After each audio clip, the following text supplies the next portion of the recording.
अकोला जिल्ह्यातून एक भयंकर घटना सध्या समोर आली आहे। अकोला जिल्ह्यातील मूर्तिजापूर या गावातील एका शेतातील विहिरीतून शेतकऱ्याला विचित्र आवाज येत असल्यानं तो विहिरीजवळ गेला आणि त्यानंतर त्याला विहिरीत डोकावल्यानंतर जे काही भयंकर दृश्य दिसलं त्यानं त्याच्या पायाखालची जमीनच सरकली। नेमकं काय घडलं ते पुढे बघा। त्या अगोदर आपल्या चॅनलवर नवीन असाल तर चॅनलला सबस्क्राइब जरूर करा, जेणेकरून अशा प्रकारच्या अपडेट्स या तुमच्यापर्यंत पोहोचत राहतील। अकोला जिल्ह्यातील मूर्तिजापूर या गावातील विनोद गर्दे आणि कांचन गर्दे यांची नम्रता ही मुलगी असून एका खासगी हॉस्पिटलमध्ये काम करण्यासाठी होती। नम्रता रोजप्रमाणे हॉस्पिटलमध्ये कामावर गेली होती। रात्री 9 वाजल्यानंतर देखील ती परतली नाही। यामुळे तिच्या आईनं तिचा शोध सुरू केला। तिनं भाऊ सतीश भगत यांच्याशी फोनवरून संपर्क साधत नम्रता तुमच्याकडे आली का म्हणून विचारणा केली, मात्र नम्रता तिथंही नव्हती।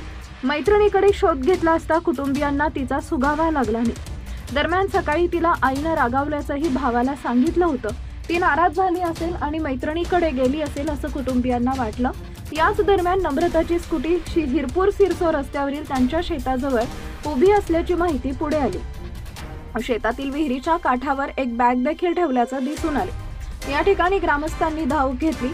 विहिरीत मुलीचा मृतदेह दिसल्यानंतर बाहेर काढण्यात आला।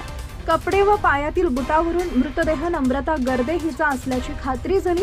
त्यानंतर उपस्थित लोकांच्या सहकार्यानं पोलिसांनी तिचा मृतदेह बाहेर काढला।